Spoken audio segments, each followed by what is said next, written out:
Hello students, ಆತ್ಮೀಯ ವಿದ್ಯಾರ್ಥಿಗಳೇ, BA third semester ಇತಿಹಾಸ ವರ್ಗಕ್ಕೆ ತಮಗೆ ಸ್ವಾಗತ. I welcome all the students for the history session of BA third semester. ಹಿಂದಿನ ಕ್ಲಾಸ್ನಲ್ಲಿ ಗುಲಾಮಿ ಸಂತತಿಯ ಬಗ್ಗೆ ರಾಜಕೀಯ ಇತಿಹಾಸವನ್ನು ನಾವು ಪ್ರಾರಂಭ ಮಾಡಿದ್ವಿ. We had started the discussion on the political history of the slave dynasty. ಅದರಲ್ಲಿ ಮೊದಲನೇದಾಗಿ ಕುತುಬುದ್ದೀನ್ ಐಬಕ್ಕನ ಸಾಧನೆಯನ್ನು ನೋಡಿ. We have studied about Qutbuddin Aibak's achievement, the first ruler of this dynasty. Then we had studied about the achievements of Shamsuddin Iltutmish or Shamsuddin Iltutmish. Shamsuddin Iltutmishನ ಸಾಧನೆಗಳನ್ನು ನೋಡಿದ್ವಿ. The first sultan, ಮುಸ್ಲಿಮರಲ್ಲಿ ಈ ಬರುವಂಥ ಪ್ರಥಮ ಸುಲ್ತಾನನ ಸಾಧನೆ ಅಲ್ತಮಿಷನ ಸಾಧನೆಯನ್ನು ನೋಡಿದ್ದೀವಿ. Now, in today's class, we are going to study about a woman ruler. ಒಬ್ಬ ಮಹಿಳೆ ಈ ಒಂದು ಆಳಿದಂಥ ಈ ಒಂದು ಆಳಿಕೆ ಬಗ್ಗೆ ನಾವು ಅಧ್ಯಯನ ಮಾಡ್ತೀವಿ. So we are going to study the rule of a woman. ಒಬ್ಬ ಮಹಿಳೆಯ ಆಳಿಕೆ ಬಗ್ಗೆ ಈ ಒಂದು ವಿಷಯ. So this is mainly here from examination point of view you can expect a question here. ಇಲ್ಲಿ ಪ್ರಶ್ನೆ ಬರ್ಬೋದು. So the woman ruler is Razia Sultan. ಆ ಮಹಿಳೆ ರಜಿಯಾ ಸುಲ್ತಾನ್ ಆಗಿದ್ದಾಳೆ. ಇದರಲ್ಲಿ ನಿಮಗೆ ಪ್ರಶ್ನೆ ಬರ್ಬೋದು ಪರೀಕ್ಷೆ ದೃಷ್ಟಿಯಿಂದ. So you can expect a question. ಒಟ್ಟು ಈ ಸರ್ತೆ ನಿಮ್ಮ ಪಠ್ಯಕ್ರಮ ಏನಿದೆ ಥರ್ಡ್ ಸೆಮಿಸ್ಟ್ರಿಗೆ, ಅಲ್ಲಿ 2 ಮುಸ್ಲಿಂ ಮಹಿಳೆಯರ ಸಾಧನೆಯನ್ನು ನೀವು ಬರೀ ತಿಳ್ಕೊಳ್ಬೇಕು. You should study about 2 Muslim women rulers. So in this third semester, like in North Indian history we have got Razia Sultan. ಉತ್ತರ ಭಾರತದ ಚರಿತ್ರೆಯಲ್ಲಿ ರಜಿಯಾ ಸುಲ್ತಾನರ ಸಾಧನೆಗಳು. ಹಾಗೆ ದಕ್ಷಿಣ ಭಾರತದ ಇತಿಹಾಸದಲ್ಲಿ ಆದಿಲ್ ಶಾಹಿರಲ್ಲಿ ಬರ್ತದೆ ಚಾಂದ್ ಬೀಬಿಯ ಸಾಧನೆಗಳು. So in Adil Shahi we are going to study about Chand Bibi's achievements. 2 ಮುಸ್ಲಿಂ ಮಹಿಳೆಯರ ಸಾಧನೆಗಳು. This here is a main question and you can expect in the examination it's a 5 marks question. 5 ಅಂಕದ ಪ್ರಶ್ನೆ ಶಾರ್ಟ್ ನೋಟ್ನಲ್ಲಿ ಬರ್ಬೋದು. So the question may be 2 types. 2 ಪ್ರಕಾರದ ಪ್ರಶ್ನೆ ಇದೆ ರಜಿಯಾಳ ಮೇಲೆ. ಒಂದು ನೇರವಾಗಿ ರಜಿಯಾ ಸುಲ್ತಾನನ ಸಾಧನೆಗಳು, the achievements of Razia Sultan, ಇದನ್ನು ಒಂದು ಪ್ರಶ್ನೆಯಾಗಿ ಬರ್ಬೋದು. ಇಲ್ಲಾಂದರೆ causes for failure of Razia, ರಜಿಯಾಳ ಆಳಿಕೆ ವಿಫಲವಾಗಲು ಕಾರಣಗಳೇನು, ಇದನ್ನು ಕೇಳಬಹುದು. The factors responsible for the fall of Razia, ರಜಿಯಾಳ ಆಳಿಕೆ ವಿಫಲತೆಯಾಗಲು ಕಾರಣಗಳೇನಿತ್ತು, ಇದು ಅಲ್ಲಿ 2ನೇ ಥರದ ಪ್ರಶ್ನೆ. ಒಟ್ಟು 5 ಮಾರ್ಕ್ಸ್ ಕ್ವಶನ್ ನಿಮಗೆ ಇಲ್ಲಿ ಬರ್ಬೋದು. So will try to understand the rule of Razia, ರಜಿಯಾಳ ಆಳಿಕೆ ಬಗ್ಗೆ ತಿಳಿದುಕೊಳ್ಳಲು ಪ್ರಯತ್ನ ಮಾಡಿ. So first you are going to write a small introduction, ಒಂದು ಸಂಕ್ಷಿಪ್ತವಾದ ಪೀಠಿಕೆಯನ್ನು ಬರೆಯಬೇಕು. So if you look at the history of the Muslim rule in India, ಭಾರತದಲ್ಲಿ ಮುಸ್ಲಿಂ ಆಳಿಕೆಯ ಚರಿತ್ರೆಯನ್ನು ನೋಡಿದರೆ Razia is the only woman ruler who sat on the Delhi throne. Delhi ಸಿಂಹಾಸನವನ್ನು ಏರಿದಂಥ ಏಕೈಕ ಮಹಿಳೆ ಅವಳು. So she is called as the first and the last Muslim woman to sit on Delhi throne. Delhi ಸಿಂಹಾಸನವನ್ನು ಏರಿದ ಪ್ರಥಮ ಹಾಗೂ ಕೊನೆಯ ಮುಸ್ಲಿಂ ಮಹಿಳೆ ಅಂತೇಳಿ ಅವಳನ್ನು ಕರೆಯಲಾಗಿದೆ. Razia ruled from 1236 to 1240 for nearly 3.5 years. ಸುಮಾರು 3.5 ವರ್ಷ ರಾಜ್ಯಭಾರ ಮಾಡಿದರು. 1236ರಿಂದ ಹಿಡಿದು 1240ರವರೆಗೆ. And to know her achievements, the best source we have got is the book of Minhaj Siraj, Tabaqat-e-Nasir. ರಜಿಯಾಳ ಸಾಧನೆ, ಅವಳ ಆಳಿಕೆ ಬಗ್ಗೆ ತಿಳಿದುಕೊಳ್ಳಲು ನಮಗೆ ಮುಖ್ಯವಾಗಿರುವಂಥ ಆಧಾರ ಅಂದರೆ ಮಿನಾಜ್ ಸಿರಾಜನ ತಬಾಕತ್-ಎ-ನಸೀರಿ ಕೃತಿ. ಇದರಿಂದ ನಾವು ರಜಿಯಾಳ ಆಳಿಕೆಯನ್ನು ನಾವು ತಿಳಿದುಕೊಳ್ಳಬಹುದು. Razia has proved herself as an efficient warrior and able administrator and a far sighted lady. ಎಲ್ಲ ನಾಯಕ ತತ್ವಗುಣಗಳಿರುವಂಥ ಮಹಿಳೆಯಾಗಿದ್ದಳು. ದಕ್ಷ ಸೇನಾನಿಯಾಗಿದ್ದಳು, ಸಮರ್ಥ ಆಡಳಿತಗಾರನಾಗಿದ್ದಳು, ವಿದ್ಯಾವಂತಳಾಗಿದ್ದಳು, ದೂರದೃಷ್ಟಿ ಉಳ್ಳವಳಾಗಿದ್ದಳು. So she possessed all the leadership qualities in her. But however, remember students, her rule is considered as a failure in history. ಆದರೆ ಇತಿಹಾಸದಲ್ಲಿ ಅವಳ ಆಳ್ವಿಕೆ ವಿಫಲವಾಗಿದೆ ಅಂತ ಹೇಳ್ತೀವಿ. So why it was a failure, we will discuss it later in the last year part. ಕೊನೆ ಭಾಗದಲ್ಲಿ ಆ ವಿಷಯದ ಬಗ್ಗೆ ನಾನು ಅಲ್ಲಿ ಈ ಒಂದು ಚರ್ಚೆ ಮಾಡ್ತೇನೆ. ಅವಳ ಆಳ್ವಿಕೆ ಯಾಕೆ ವಿಫಲಗೊಂಡಿತ್ತು. But remember her failure rule is a failure. But though she was very efficient, ಭಾಳ ಸಮರ್ಥಳಾಗಿದ್ದರೂ ಕೂಡ ಅವಳ ಆಳ್ವಿಕೆ ವಿಫಲವಾಯಿತು ಅಂತ ಹೇಳ್ತೀವಿ. ಅದಕ್ಕೆ ಕಾರಣಗಳೇನಿತ್ತು ಇಲ್ಲಿ ಮುಂದೆ ಈ ಒಂದು ವಿಷಯಗಳು. So based on the source of Siraj book Tabaqat Nasiri, we will try to know her early life and accession. ಅವಳ ಪ್ರಾರಂಭಿಕ ಜೀವನ ಮತ್ತು ಸಿಂಹಾಸನ ಆರೋಹಣದ ಬಗ್ಗೆ ಸಿರಾಜನ ಕೃತಿ ತಬಾಕತ್ ನಸೀರಿಯಿಂದ ಕೆಲವು ವಿಷಯಗಳು ನಮಗೆ ತಿಳಿದು ಬಂದಿವೆ. Razia was the daughter of Iltutmish, ಅಲ್ತಮಿಷನ ಮಗಳಾಗಿದ್ದರು. Right from the childhood days Iltutmish took lot of care in imparting good education year to Razia. ಬಾಲ್ಯದಿಂದಲೇ ಅಲ್ತಮಿಷ್ ತಂದೆಯಾಗಿ ರಜಿಯಾಗೆ ಒಳ್ಳೆಯ ಶಿಕ್ಷಣವನ್ನು ಕೊಡಿಸಿದ. Not only that, she was given the military training also, ಸೈನಿಕ ತರಬೇತಿಯನ್ನು ಕೂಡ ಅವಳಿಗೆ ನೀಡಲಾಯಿತು. And right from the childhood days, here she accompanied Altamish to the court to get acquainted with the administrative matters. ಬಾಲ್ಯದಿಂದಲೇ ನಾವು ನೋಡ್ತೀವಿ ರಜಿಯಾ ಅಲ್ಲಿ ಅಲ್ತಮಿಷನ ಕೂಡ ದರ್ಬಾರದಲ್ಲಿ ಪಾಲ್ಗೊಳ್ತಾ ಇದ್ದಳು, ಆಡಳಿತ ವಿಷಯಗಳನ್ನು ತಿಳಿದುಕೊಳ್ತಾ ಇದ್ದಳು. So she proved very efficient, ಸಾಕಷ್ಟು ವಿದ್ಯಾವಂತಳಾಗಿದ್ದಳು ಮತ್ತು ಸಾಮರ್ಥ್ಯ ಉಳ್ಳವಳಾಗಿದ್ದಳು. She had a lot of here the influence on Iltutmish. She made Iltutmish the father very proud. ಬಹಳ ಹೆಮ್ಮೆ ಇತ್ತು ಅಲ್ತಮಿಷನಿಗೆ ತನ್ನ ಮಗಳ ರಜಿಯಾಳ ಬಗ್ಗೆ, ಅಷ್ಟೊಂದು ಸಾಮರ್ಥ್ಯಗಳು ಅವಳಾಗಿತ್ತು. ಆ್ಯಂಡ್ ಇನ್ 1229 1229 ಹಿರಿಯ ಮಗ ಅಲ್ತಮಿಷನ ಹಿರಿಯ ಮಗ the eldest son of Iltutmish Nasiruddin Mohammad died. Nasiruddin ಮೊಹಮ್ಮದನ ಮರಣವಾಯಿತು 1229. ಇನ್ನೂ ಅಲ್ತಮಿಷ್ ಸುಲ್ತಾನ್ ಆಗಿದ್ದನು. Iltutmish was still a sultan. ಆಗ ಅವನಿಗೆ ಪ್ರಶ್ನೆ ಬಂದದ್ದು, ತನ್ನ ಉತ್ತರಾಧಿಕಾರಿಯನ್ನು ಯಾರಾಗಿ ನೇಮಿಸಬೇಕು, who should be appointed as the successor. ಉತ್ತರಾಧಿಕಾರಿಯಾಗಿ ಯಾರನ್ನು ನೇಮಿಸಬೇಕು, ಇದು ಅವನಿಗೆ ಪ್ರಶ್ನೆ ಆಗಿತ್ತು. Because he had 2 more sons, mainly Ruknuddin Firoz and Bahram Shah. Ruknuddin Firoz ಮತ್ತು ಬೆಹರಾಮ್ ಶಾ ಅವನ ಇನ್ನಿಬ್ಬರು ಮಕ್ಕಳು. Bahram Shah was still a minor. Bahram Shah ಇನ್ನೂ ಕಿರಿಯ ವಯಸ್ಸಿನವನಾಗಿದ್ದನು.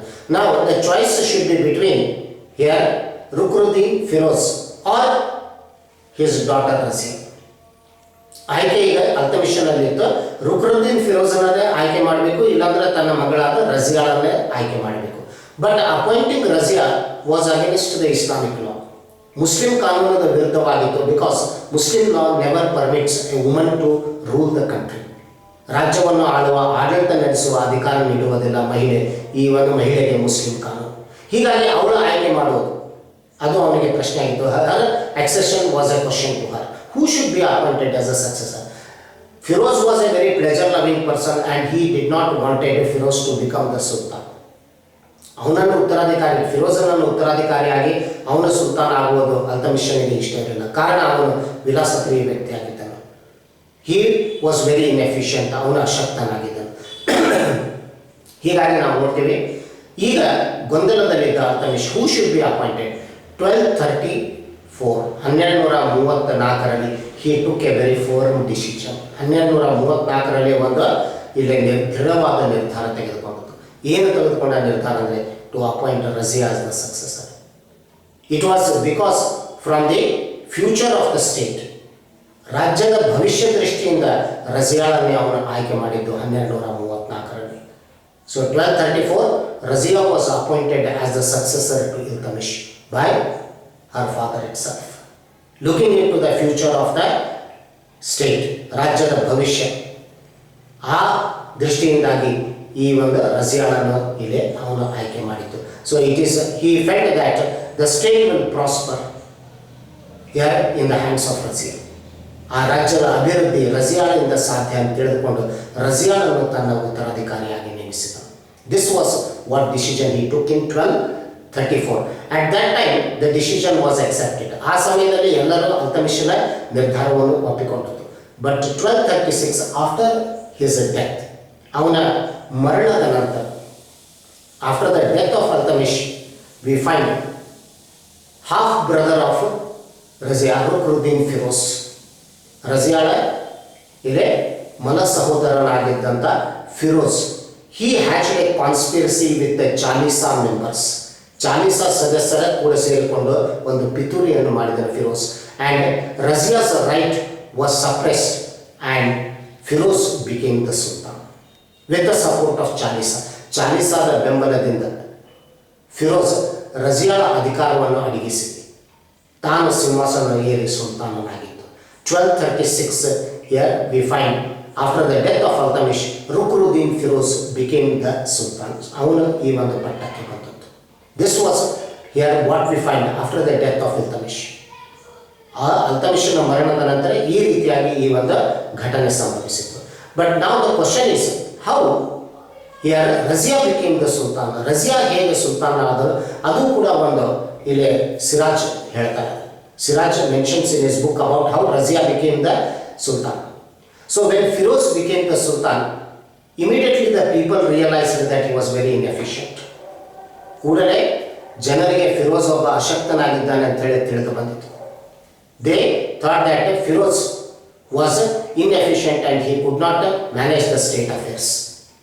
So people were very much disappointed. ಜನರಿಗೆ ಸಾಕಷ್ಟು ಅಸಮಾಧಾನ ಬಂದಿತು. And even the provincial governors thought that the sultan can be made a puppet in their hands. ಈ ಪ್ರಾಂತದ ಗವರ್ನರ್ಗಳು ಏನು ಮಾಡಿದರೆ ಈ ಸುಲ್ತಾನನನ್ನು ತಮ್ಮ ಕೈಯಲ್ಲಿ ಕೈಗೊಂಬೆ ಮಾಡಲು ಈ ಒಂದು ನಿರ್ಧರಿಸಿದರು. The 4 governors of Lahore, Multan, Hansi and Badaun. Lahore, Multan, Hansi ಮತ್ತು ಬದೂನದ ಗವರ್ನರ್ಗಳು ಒಂದುಗೂಡಿ ದೇ ಬಿಸೀಸ್ಡ್ ದೆಹಲಿ. 1236ರಲ್ಲಿ ಇವರು ದೆಹಲಿಯನ್ನು ಮುತ್ತಿಗೆ ಹಾಕಿದರು. In order to make the sultan the puppet in the hands. ಆ ಸುಲ್ತಾನನನ್ನು ತಮ್ಮ ಕೈಯಲ್ಲಿ ಕೈಗೊಂಬೆ ಮಾಡಿಕೊಳ್ಳುವುದಾಗಿತ್ತು, ಸೂತ್ರದ ಗೊಂಬೆ ಮಾಡಿಕೊಳ್ಳುವುದಾಗಿತ್ತು. ಅದಕ್ಕಾಗಿ ಅವರು ದೆಹಲಿಯನ್ನು ಮುತ್ತಿಗೆ ಹಾಕಿದರು. Immediately Firoz marched out of the capital here to face these governors. ಕೂಡಲೇ ಫಿರೋಜನು ತನ್ನ ಸೈನ್ಯ ತೆಗೆದುಕೊಂಡು ರಾಜಧಾನಿಯಿಂದ ಹೊರಗೆ ಬಂದು ಈ ಒಂದು ಅಲ್ಲಿ ಪ್ರಾಂತದ ಗವರ್ನರನ್ನು ಎದುರಿಸುವುದು ಅವನ ಈ ಒಂದು ಉದ್ದೇಶವಾಗಿತ್ತು. He wanted to face the army of the governors. So when this was the situation, when Firoz went from Delhi, ದೆಹಲಿಯಿಂದ ಫಿರೋಜ್ ಈ ಒಂದು ನಿರ್ಗಮಿಸಿದ ನಂತರ ಕೂಡಲೇ ರಜಿಯಾ ಈ ಅವಕಾಶವನ್ನು ಉಪಯೋಗಿಸಿಕೊಂಡರು. Razia took the opportunity of this. She appealed to the people to give her a chance to show her efficiency. ಕೂಡಲೇ ಅವಳು ತನ್ನ ಜನರಿಗೆ, ದೆಹಲಿ ಪ್ರಜೆಗಳಿಗೆ ಕೇಳಿಕೊಂಡರು, ತನಗೆ ಒಂದು ಅವಕಾಶವನ್ನು ನೀಡಲು, ತನ್ನ ಸಾಮರ್ಥ್ಯವನ್ನು ತೋರಿಸಲು. And people had seen her right from the childhood days. ಬಾಲ್ಯದಿಂದಲೇ ಜನರು ಅವಳನ್ನು ಈ ಒಂದು ಕಂಡಿದ್ದರು, ಅವಳ ಸಾಮರ್ಥ್ಯವನ್ನು ತಿಳಿದುಕೊಂಡಿದ್ದರು. And people also felt that Razia was most suitable. That's why Iltutmish had selected her. ಜನರಿಗೆ ಹಾಗೆ ಅರಿವಾಯಿತು ಅಲ್ತಮಿಷ್ ಯಾಕೆ ಇವಳನ್ನು ಈ ಒಂದು ಸುಲ್ತಾನಾಗಿ ಈ ಒಂದು ನೇಮಕಾತಿ ಮಾಡಿದ್ದ ಅಥವಾ ತನ್ನ ಉತ್ತರಾಧಿಕಾರಿಯಾಗಿ ಯಾಕೆ ಅವಳನ್ನು ಆಯ್ಕೆ ಮಾಡಿದ್ದು. ಆಗ ಅವರಿಗೆ ಅರಿವಾಯಿತು. ಕೂಡಲೇ ದೆಹಲಿ ಜನರು ಅವಳಿಗೆ ಬೆಂಬಲ ಕೊಟ್ಟರು. The people of Delhi supported her. When this news reached Firoz, he return back to Delhi, but it was too late.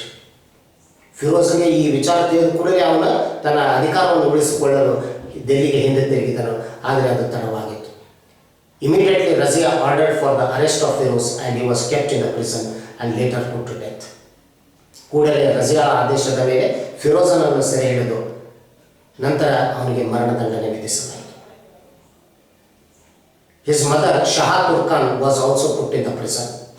ಫಿರೋಜನ ತಾಯಿಯಾದಂಥ Shah ತುರ್ಕಾನನ್ನು ಕೂಡ ಸೆರೆಯಲ್ಲಿಟ್ಟು ಅಧಿಕಾರವನ್ನು ಪಡೆದುಕೊಂಡಳು. She sat on the throne and declared herself as the Sultan. ಸಿಂಹಾಸನವನ್ನು ಏರಿ ಸುಲ್ತಾನ್ ಎಂದು ಘೋಷಣೆ ಮಾಡಿತು. 1236ರ ಮಧ್ಯದಲ್ಲಿ ಈ ರೀತಿಯಾಗಿ ರಜಿಯಾ ಅಲ್ಲಿ ಸುಲ್ತಾನರಾಗಿದ್ದು. This is how Razia became the sultan, the accession of Razia.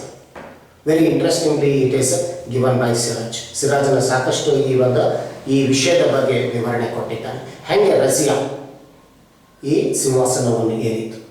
So after becoming the sultan, how Razia ruled for 3.5 years. ಮುಂದೆ 3.5 ವರ್ಷ ರಾಜ್ಯಭಾರವನ್ನು ಯಾವ ರೀತಿಯಾಗಿ ಇಲ್ಲಿ ಮಾಡಿತು. Immediately after 1236 in the middle, she took over the administrative power. ಆಡಳಿತ ಅಧಿಕಾರವನ್ನು ವಹಿಸಿಕೊಂಡ ನಂತರ ಅವಳ ಮೊದಲನೇ ಜವಾಬ್ದಾರಿ ಅಂದರೆ ದೆಹಲಿಯನ್ನು ಮುತ್ತಿಗೆ ಹಾಕಿದಂಥ 4 ಗವರ್ನರ್ಗಳ ಇಂದ ದೆಹಲಿಯನ್ನು ರಕ್ಷಿಸಿಕೊಳ್ಳುವುದಾಗಿತ್ತು, ತನ್ನ ಅಧಿಕಾರವನ್ನು ರಕ್ಷಿಸಿಕೊಳ್ಳುವುದಾಗಿತ್ತು.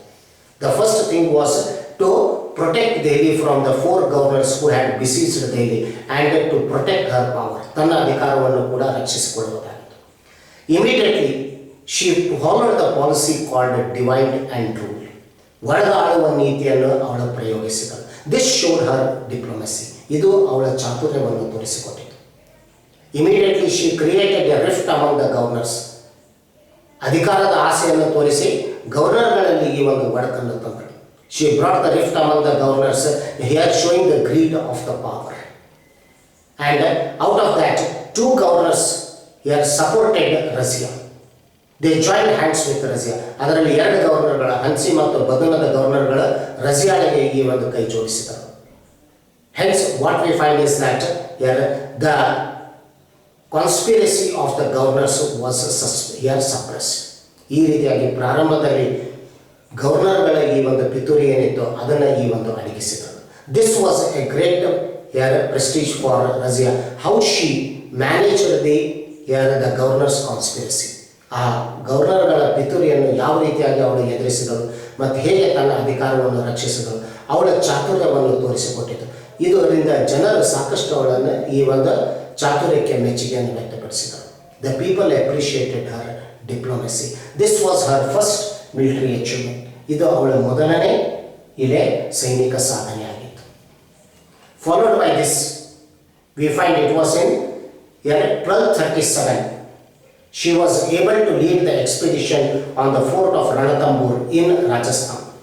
1237ರಲ್ಲಿ ರಾಜಸ್ಥಾನದಲ್ಲಿ ಇರುವಂಥ ರಣತಂಬೂರು ಕೋಟೆ ಮೇಲೆ ಆಕ್ರಮಣ ಮಾಡಿ ಅಲ್ಲಿರುವ ರಜಪೂತರನ್ನು ಸೋಲಿಸಿ, by defeating the Rajputs, she was able to recapture Ranthambore.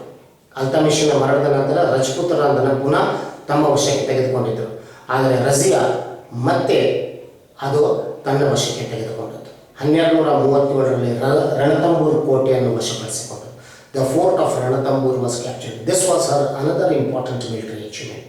ಅವಳ ಇನ್ನೊಂದು ಮುಖ್ಯವಾದಂಥ ಸೈನಿಕ ಸಾಧನೆ. The third important was when Lahore governor Kabir Khan, he wanted to remove Razia from the power and he organized his army and came towards Delhi.